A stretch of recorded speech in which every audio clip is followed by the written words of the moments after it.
Hello, I'm Eric Landrum from the Psych Sessions Network and also a Season 3 co host of Teaching Matters, along with co host Dr. Rob McIntarfer from Lincoln Public Schools in Lincoln, Nebraska. We're pleased to bring you this collection of 10 episodes recorded from September 2021 through April 2022. Two episodes in Season 3 featured guests. In Episode 4, we speak with Casey Swanson from Plymouth High School in Canton, Michigan. And in Episode 10, we speak with Ginger Wickline from Georgia Southern University in Statesboro, Georgia. As usual, a wide range of topics are discussed across these 10 episodes. Here is just a sample: research methods, student mental health, hypothesis testing, fictions teachers tell themselves, self-care tips, assessment chat, rubrics, AP psychology, IB psychology, high school teachers making connections with college teachers, understanding graphs, accreditation, rather than doing more, purposely doing less, the subjectivity of grading, study skills advice, modality switching during the semester, adapting to natural disasters in one's life, using storytelling purposely as a teaching strategy, the professional demeanor at conferences, improv for teachers, why oh why extra credit, STP's This Is How I Teach blog, hearing the diverse voices of teachers of psychology, and so much more. Please enjoy Season 3 of Teaching Matters from Psych Sessions.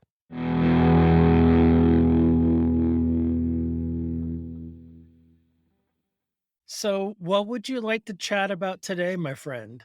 What a great question. I'm right in the middle in my very small AP research class that dedicated listeners have heard about. My four AP researchers who are high school seniors, all doing a research methodology course for one period a day for all year.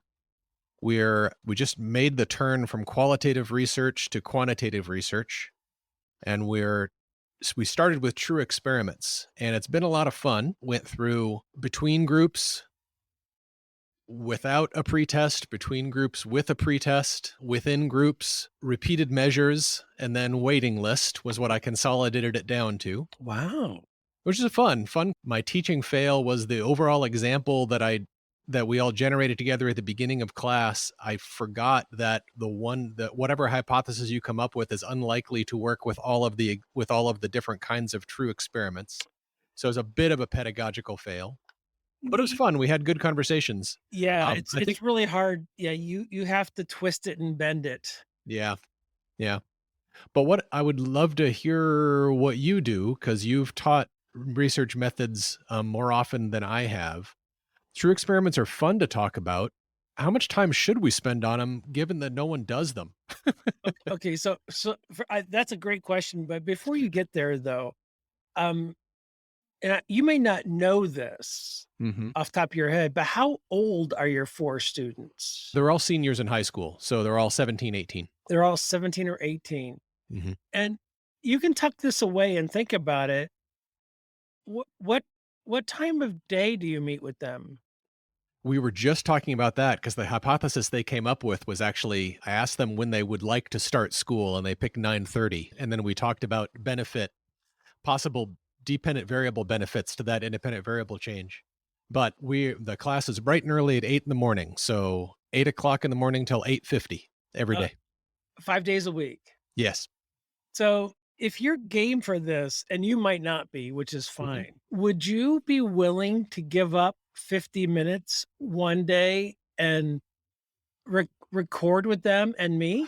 Oh, that'd be delightful. That'd It be I interesting. think it'd I'd be probably have to get permissions, right? yes, Okay. especially for the 17-year-olds, Yeah. which is why Okay. I asked. Yeah, I'll ask him that on Monday. That's a hoot. That'll be fun. Yeah, What should the just to talk about their experience. I Yeah. mean, and their experience in your class, their experience learning research methods.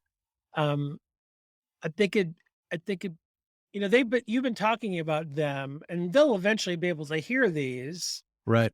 in sequence, but it might be fun to get them now and then maybe invite them again towards the end of the second semester. Maybe a pre-post model, perhaps.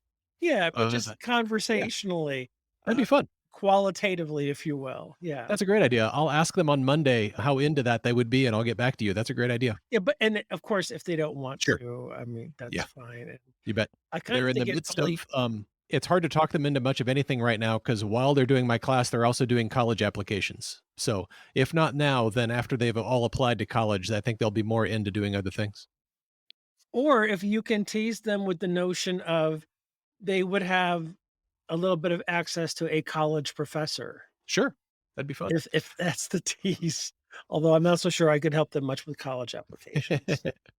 That's great. I'll ask him on Yeah. Monday. And norm of reciprocity, if there's ever anything that a high school person can do in one of your college classes, I'd be glad to join one of your college classes sometime. I think there's all kinds of things, Rob, that you could talk about, with folks here at Boise State. Maybe more with my faculty than with my students, quite Sure. honestly. As a master teacher, you could talk about a lot of things here. Sounds So good. I didn't mean to distract, No, no, no. uh That's great. Yeah. So the topic du jour is there's a lot of really interesting to us geeks, different true experiment variations, but yeah. how much time should we really devote to them given, I mean, realistically, do you know anybody who's done, have you probably know people who have actually done true random assignment, true experiments within an educational sphere, but that's got to be pretty rare, right? Well, if you mean like I mean, I I've done them rarely. I mean, I did one as an undergraduate where I randomly assigned participants to conditions in a caffeine study as an Okay, undergraduate, and it was double blind, cool. but I almost did it more as a demonstration project. But I mean, so if you think about it, 57% of undergraduates in the US are going to go into the psychology workforce. I'm talking about majors. Hmm. 30% are going to med school, law school, dent school, vet school, OT, PT, PA, and the remaining 13% are going into a graduate program in psychology. So even so the first 87% are probably not going to need to have knowledge of a true experiment or being able to carry one out. And Hmm. if they did, they have access to Google. Of the 13% of going to graduate school, even I think a small percentage of them probably they might be working in labs, but they're probably doing much more often quasi experiments or correlational studies or qualitative stuff. I mean, the true RCT, randomized controlled experiment, is a pretty rare bird these Yeah, days. that's what caused me to ask the question. I was right in the middle of things this morning and had one of those. We all have those teacher out of body experiences, sort of, kind of, not that dramatic, but just kind of the meta thought. Wow, I'm spending this much time on this. Am I just indulging myself? Well, I I would say no, only because I think it's a good baseline to understand what people would call the gold standard. And for our listeners, I'm using air quotes because there's arguments that it's not the gold standard. But if you want to have the best chance at causality, people would argue a randomized control study, RCT, randomized controlled treatment study, would be the best possible option. And so maybe it is worth spending a little bit of time on that as a comparison to all else. So if you have a pre-test, post-test design, what does that get you? But then without random, if you don't have the R in front of it, the randomized, Yeah. okay, pre-test, post-test is not bad, especially if you have pre-test, post-test with an intervention and a pre-test, post-test without. Okay, that's pretty good. Add the R in front of those and randomize that. Wow, it's even more powerful. So it's worth some time if you want students to understand the logic of it for later on down the road, and especially as they're reading journal articles. If they're going to be psych majors and they're reading articles as juniors and seniors, if they become a research assistant as an undergraduate, they probably won't be doing true experiments. I use the same terminology, by the way, but they should understand them. So I think it's worth a little bit of time. Yeah, I buzzed through it all in one period, and when I make that, what I'm thinking about this weekend, since I'm not planned very far ahead, I'm thinking about as I make the turn to quasi experiments. uh, emphasizing that this is far more likely the methodology that they will choose and encounter. I'm also trying to avoid, I've noticed a couple of them are turning into, not turning into. A couple of them I think are hitting too hard. Boy, you really can't generalize unless you've got a true random sample. Boy, you really can't generalize.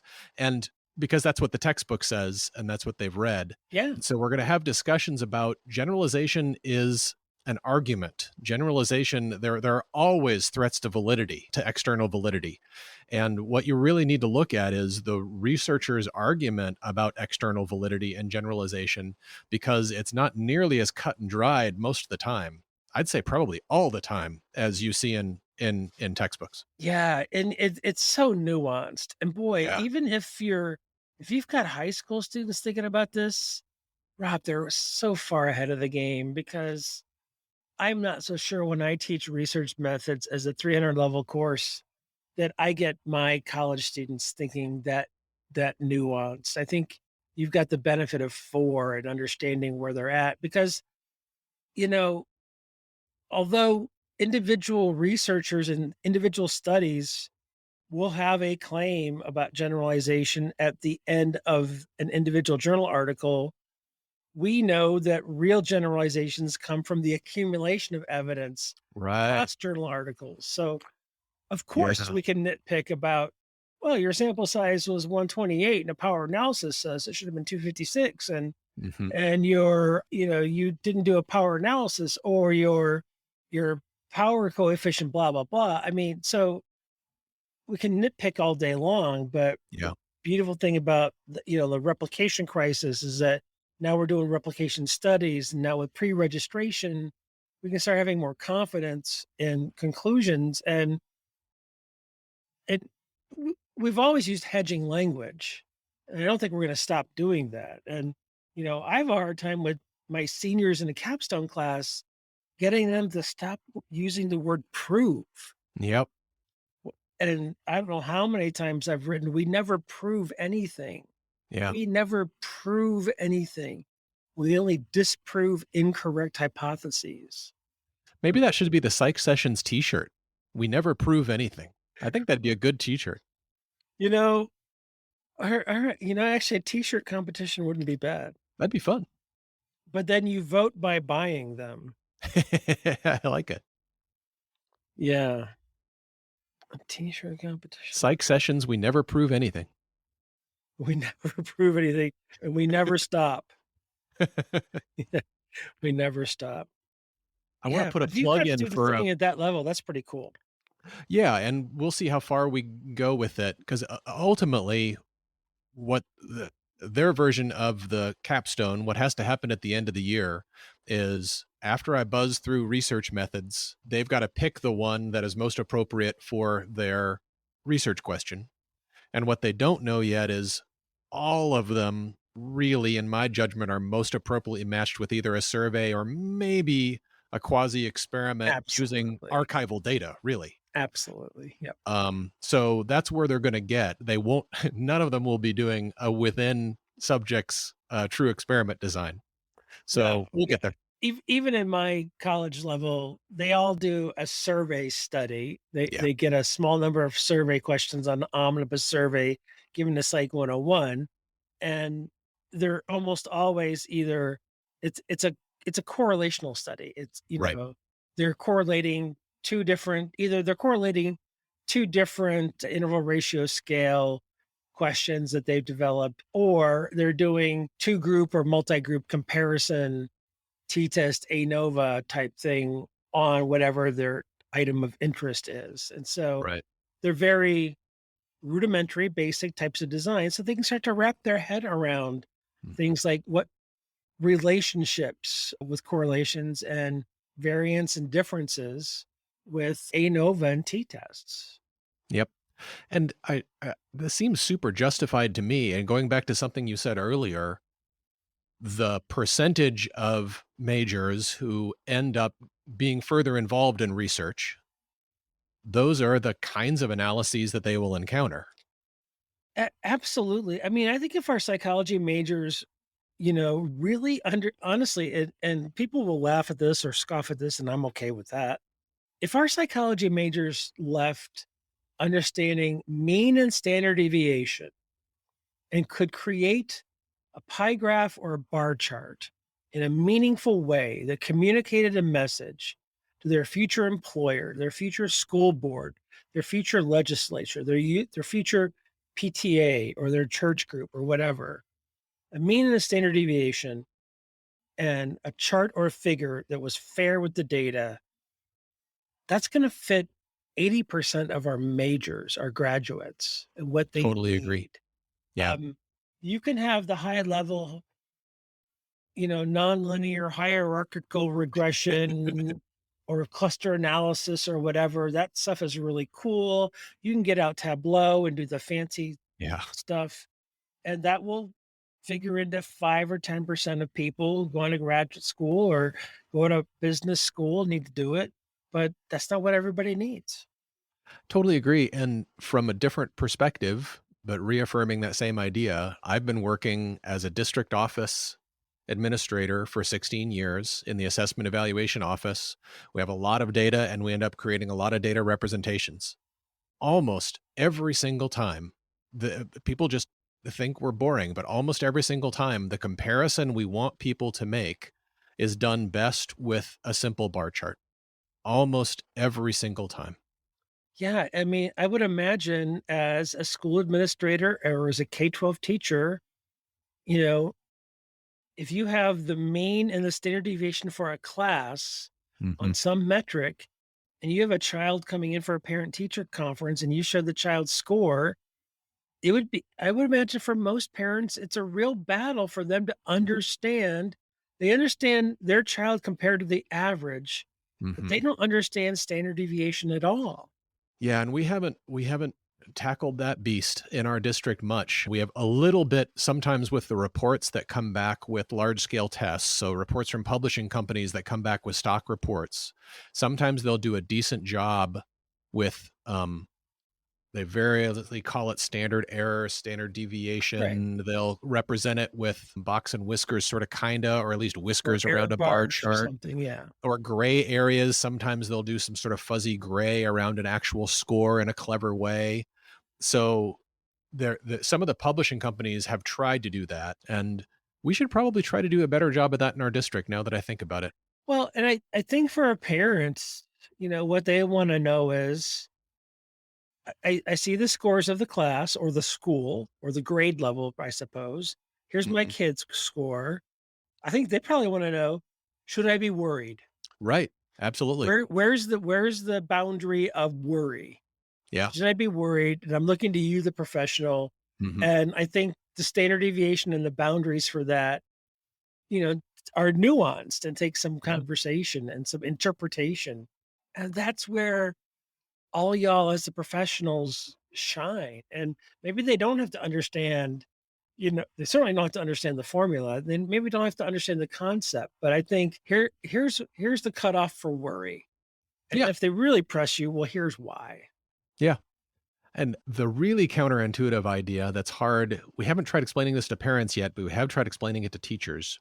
We have one test that's built to measure growth. That's what the publishing company built it for. And they take a really hard swing at measuring growth over time. And they do a good job of including error and standard deviation in that growth, or at least reporting it.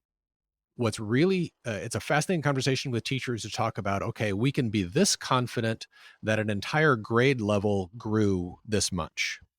We can be less confident that your class grew this much. We can be much less confident that this individual student grew this much. Oh, it's interesting. So they can't wrap their heads around the higher number of the higher the N, the Right. more the less variability in the overall reporting. Because I finally understood after talking with an individual teacher what where they started with was, well, of course, if we're just talking about one student, we should be way more confident in whether that student grew. As you add Oh, more I students, you should interesting, increase uncertainty. So interesting. it's thinking kind of intuitively versus mathematically, I think. Right. They're thinking about, well, of course, I know that one student. They're Right. not thinking about N student. Right. And the idea that a test is less certain, or the result on the test is less certain for one student than it is for an entire group of students, is initially counterintuitive for a lot of teachers.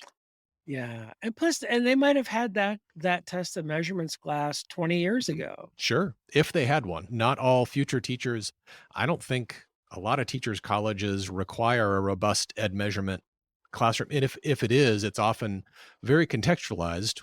Like, here's a diagnostic test for dyslexia or something like that, rather than some kind of big picture test and measurement that a psych major would get. Yeah, these are not easy concepts to Yeah. grasp, not for psych majors. I mean, I teach a 400 level, we call it psych measurement, psychological Right. measurements.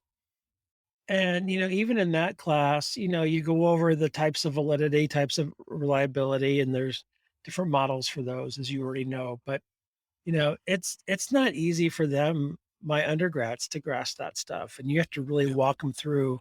And, at the end of 16 weeks, who knows how much they really retain, Yep. you know? And this may touch your world too, but then you get some cognitive dissonance once teachers start learning some of these things, because then they start to see how in practice the system violates the rules. So one of the big ones is, and this may come in with appraisal or accreditation or evaluation in higher ed, but in every state in the country, there's a one statewide assessment, and it's typically given in the spring, and every student has a chance to do it. Teachers learn, when you start talking about this stuff, the principle that we should never make an important judgment about someone's learning based on only one test. You should always triangulate. You should Mhm. always have multiple measures. And then they look over at the reality in their state that the one of the biggest, the most consequential decision for a school and for a district is based on one test. And then how many of those schools and districts is the test results of that classroom performance somehow linked to teacher raises or teacher salary? I don't know the answer to that. It's fortunately not my state. I know that was one of the terms that got used for that for a while was value added measures. And there was a lot of scholarship on value added measures. And I know they were doing this in Washington, D.C. This was one of the Michelle Rhee Washington, D.C. things. They really thought they could increase student learning by tying teacher incentives to student performance based on large scale achievement test data. I don't think the outcome of that and the research on that is very good, but I haven't looked at it lately. Oh, I can't imagine it would be good. I would imagine that you have teachers being human beings and teaching to the test. And, Yeah, you know, so you're overinflating student performance and, right. students get passed on to the next grade and all of a sudden they struggle. And, you get students graduating from high school who look like they have performance indicators that say they have skills and abilities when they don't. And one of my favorite researchers, Dylan William, I Oh, heard him yeah. talk about, yeah, I heard him Yeah. talk about this once, and I really liked this line. And this is conceptual, not empirical.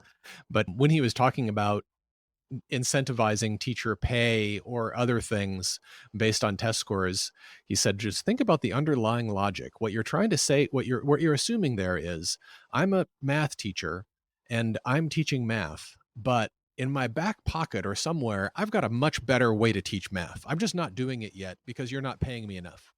If you pay me more, I'll pull my extra special lesson plans out of my file cabinet and I'll use those because then I can get more money. And that doesn't ring true for any teacher. Right. Every teacher I know is doing their gosh darn best. And just because they could get paid more for raising test scores, what are they going to do? Right. That's exactly the question. So if you don't have extra special lesson plans or talents that you're holding, but you're not self-throttling, right? Right. I'm only gonna teach at 75% of my potential, Right. right? Well, then if you want to play the system for, a raise, which is a good thing for everybody, Yeah. then some people would start, and I Mhm. think I might start cutting Sure. corners. I might Sure. figure out, okay, all right, so let's look at test wiseness. Let's look Hmm. about if you're pressed for time, what do you do? What do Yeah. you do? Multiple choice A, B, C, D. What's Mm. the literature say on if you've got to choose randomly? Do you choose the outliers or do you choose B or C? Or, I might give test taking tips rather than teaching the mathematical concepts. Absolutely. And when something comes up in one of your students' lives and your teacher heart tells you to stop and process that with the class because it's important for them, if you know that's not represented on the test, then you are less likely to do that. Or what if it's, you know, what if part of the incentive, God forbid, is based on the number of students in your class taking it? And Yeah. so that student says on Monday, there's a real tragedy going on in my home, and the standardized exam is on Wednesday. And that teacher is saying, I'm really sorry to hear that. I hope it gets cleared up by Tuesday because Wednesday I need your butt in seat, Right. 8 a.m. Because that teacher knows I'm not getting my chance at my bonus if Yeah. everybody's not here on Wednesday. Yep. I mean, you don't want to do that kind of crap to people. Right. I mean, kicking this back to research methodology, we teach demand characteristics or participant bias.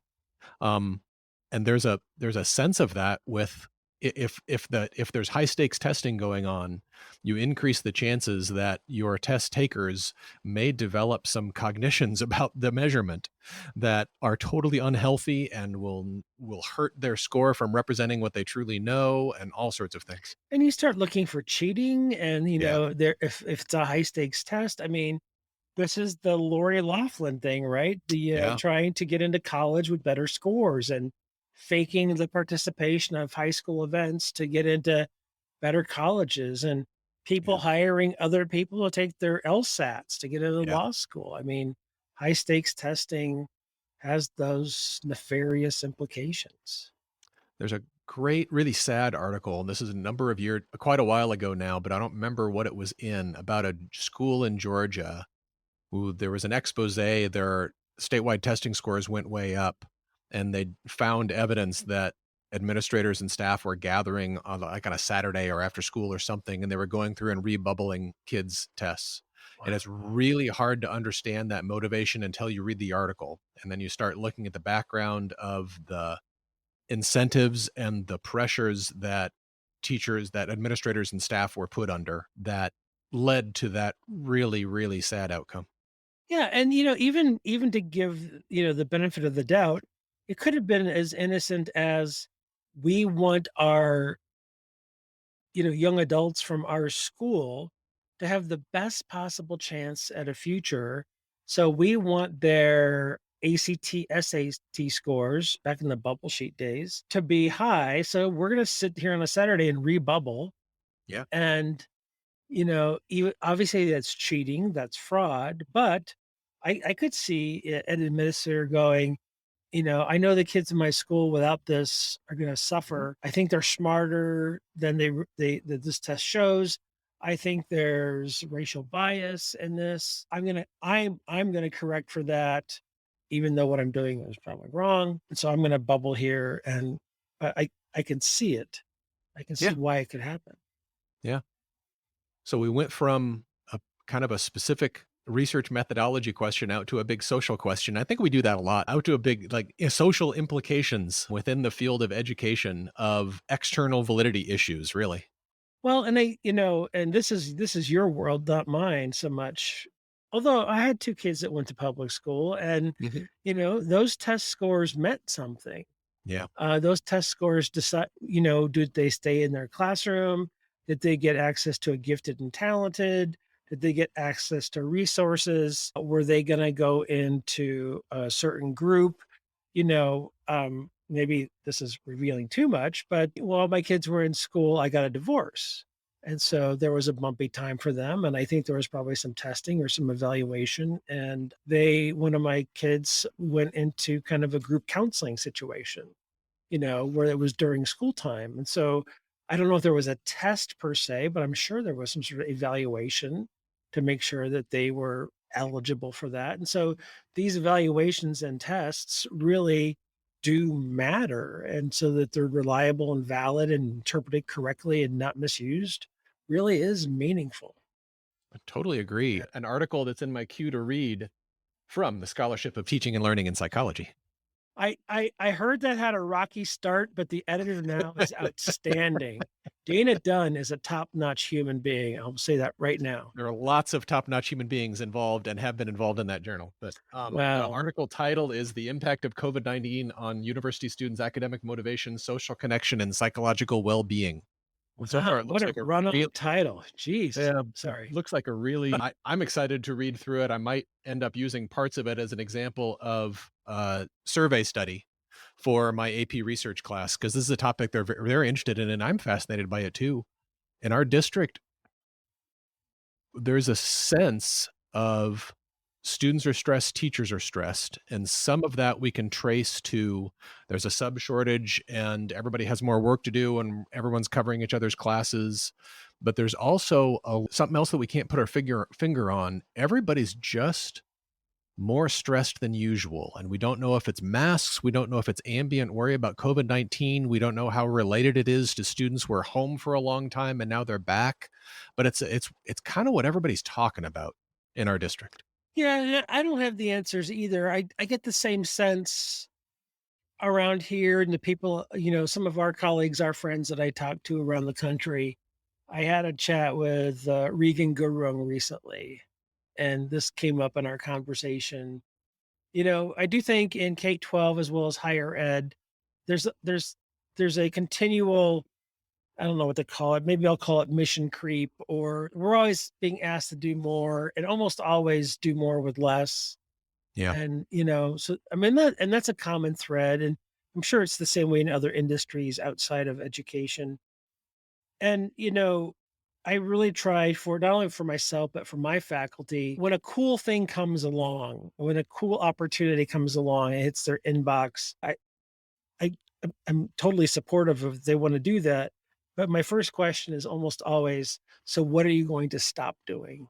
Yes. Because the people that you know and the people that I know, they're all working at their max level right now. Stopping sleeping is not a good option to take on something new. It's not a healthy Yep. option. So I think everyone, and actually Regan said this to me recently, burnout may be overused, but I think max workload. I think people are right now, they're the bandwidth is 0 for people. The extra bandwidth, I should say, is at 0. So, and I think that's been for a long time in higher ed and K-12. Yeah. I think, Rob, though, what you're touching on, COVID started this. Hmm. Let me actually take that back. COVID's part of it. I think George Floyd kind of helps Yeah. accentuate this, Yeah. and we don't have to get overly political. I think Donald Trump kind of magnified this. He certainly didn't start it. Right. But I think there's those 3 things combined to kinda give us, some of us in the US, a feeling of uncertainty about what's going on in life and the footing. And I mean, there's hope in some pockets, but there's uncertainty about the future. I mean, the housing prices are accelerating in some parts of the country, and although we just passed a $1.5 trillion package, is it gonna happen? Is it not gonna happen? I'm not being very articulate, but I just think No, yeah. you're right. There's another layer, and it's not just COVID, it's not just politics, it's not just racial unrest, social injustice. It's the combination, it's the interaction of all Mhm. those things at the same time that feels different to guys like me. Yeah, me too. And I think that's what teachers are reacting to in our district. They're just saying it's a different feeling, and we're all waiting for it to subside a bit so that we can get back to, and no one wants to use the word normal because everybody realizes that there are a lot of aspects of so-called normal that we shouldn't go back to. But we want school to be fun again, and we want kids to relax and to not teachers to not deal with so many behaviors in the classroom and students to attendance to be better. So I think that's the really vague misgivings and vague senses of anxiety, or at least not focused senses of anxiety that our teachers are dealing with. Yeah, and that all makes sense. And I think, as vaccines come out for smaller kids, younger kids, maybe schools will get more back to normal. I think when masks aren't mandated anymore for kids in schools and for teachers in schools, it'll be like that. I think you're right. I don't think we'll ever get back to the old normal. I mean, I Yeah. know it's overused, but I think there'll be a new normal. And I think I don't mean to be a downer. I don't think we're gonna get back to the old fun. I think it's gonna have to be a new version of fun. I think it's gonna have to be a new version of joy. I just don't I mean, we had the Delta variant and then the Delta plus variant. I think that we're gonna have variants for a long time, if not forever. Yeah. How is this thing Boy. gonna get eradicated Yeah. off the planet? It's gonna take decades, I would imagine. I'm not a virologist, so I probably shouldn't say that, but Yeah. Darkest psych sessions ever. yeah, it is pretty dark. We can edit all this stuff out. Well, in some ways, maybe because that might not be what people come to this podcast for, but also I bet a lot of people listening to the podcast share our senses of this vague sense of anxiety and worries about when will we get back to the fun and teaching. And I think and there's something in there, Rob, that I wanted to say is that you said, teachers are waiting for it to kind of come back. And I do think we have to take some agency, meaning I think we Yeah. individually, as we can and as we have the privilege, we have to take agency and make it within our space. I know you're a leader on your high school campus, in your district. I have some leadership in my department. To the extent we can, the leaders have to take agency and make it so for the people and situations we have control over. Yeah, and I think you hit it on the head the other earlier. Our agency should probably be focused on trying to take things off people's plates as much as possible. So if we're in a leadership position, we kind of have to turn away from the new and the shiny and what we would like to get done and turn towards the mundane of, okay, what do you have to do right now that's a drag, that doesn't have a lot of bang for the buck, and we can stop doing. And that's much harder to think of. But you just hit it right on the head. And it's what's interesting is that, as you know, and as you also have, we have layers. I'm a chair and I report to a dean, and she reports to a provost and the president. And, at the more local layers closer to me, it's been really clear there's support for that notion of let's see what we can stop doing, right? Do we have to do this annual report and that annual process? What's interesting though is that layers above her, and I should be a little bit careful, although I can't imagine they'll listen to this. Um, there's not that support. So Mm, all of a sudden, oh, it's 2021. Let's do a strategic plan. yeah, Does it really have to be done this year? right. Couldn't we go one more year with the old strategic plan?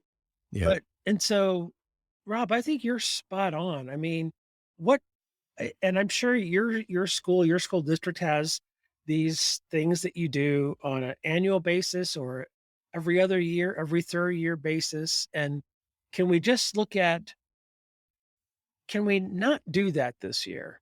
Yeah. What can we take off of our teachers' plates? What can we take off of our district administrators' plates? Do Yeah. they really have to file that report with the state? Or can we start doing it every other year, and will that be satisfactory? Yep. I want to help those conversations move forward. We've had some minor successes, but there's still a lot of well-meaning pressure to start new initiatives and to do new things. So, example, a lot of districts, we mentioned George Floyd earlier, a lot of educational institutions are really focusing on equity within their institutions, and rightly so. And it's a really important conversation. And if there's tension between let's talk about this really important hard stuff and what can we take off plates, Yeah, because talking takes time. yeah, and so what program can we drop for a year? Yep. What program can we set aside? We can't do everything well. We Yeah. can't serve all of our constituencies well without additional resources, without additional personnel. And we all know whether it's Idaho or Nebraska, public or private, there's not an unlimited source of funding or personnel to do new things. So we have to live within our budgets, within our resources. So, what can that Nebraska school district stop doing for a year so that Mhm. we can have this new social justice curriculum of which teachers and parents and school districts want? Perfectly legitimate, but let's stop doing boy, I don't even want to fill in an example because I'm I going to know. This is when it gets hard. What do let's we stop doing after school lacrosse. something. Let's stop Yeah. the club sports for a year, or let's stop debate. Yeah. The debate teams, or, how are we gonna free up the people to do this? Or let's stop, we've got a football team, but then we've got a varsity squad and a JV squad. We're gonna stop the JV squad for a year Yeah. and free I up resources. A practical example that relates to a lot of the topics on our podcast, one thing that our district did decide to stop doing was they just said no outside research. That this was actually last year, and we're starting to open up this year. But we get a lot of research requests from outside agencies, usually local universities, but not Oh, always. okay. And the decision just got made. Nope, the door is shut this year. So no Um, no collecting data from high school students. or K-12 or teachers or administrators. Just if you're outside our district and you want to gather data last year, we just said we closed up shop. This year we're opening up in limited ways, but some researchers are still getting Oh. told, no, your proposal is very worthy, and in another year we might say yes, come in, but we're too much on our plate right now. Sorry, please check back later. See, that's interesting, and that's what makes Casey's availability so valuable. So what Yeah, you're saying when you're telling researchers no, yeah, they need to know that Casey Swanson in Michigan yeah, is saying yes. yeah, right. Yeah, That's where the pivot, the yep, spin agreed. move comes in. I also want to give credit where credit is due, and I'll do this fast because it's just a Nebraska thing. But I pick on our state Department of Education a lot. I criticize many of the decisions that they've made in the past, but credit where credit is due. They've been trying to develop a new statewide assessment for the past year. This winter was supposed to be a large scale pilot to get ready for the spring. A bunch of superintendents pushed back on them, saying now is not the time for a large scale pilot. And to their credit, they said, okay, can we talk about a sample? So they're doing a much more limited sample than rather than asking all students grades 3 through 8 to take the test. And it's a great decision. And I'm grateful they made it. Yeah, and plus the pilot experimentally makes sense. It sure does. Yeah, you pilot on a small sample. Why in the world would you want the first test out of the gate to be on 40,000 third graders or whatever it Right. would be, 400,000 third graders? So it Yeah. was a good decision.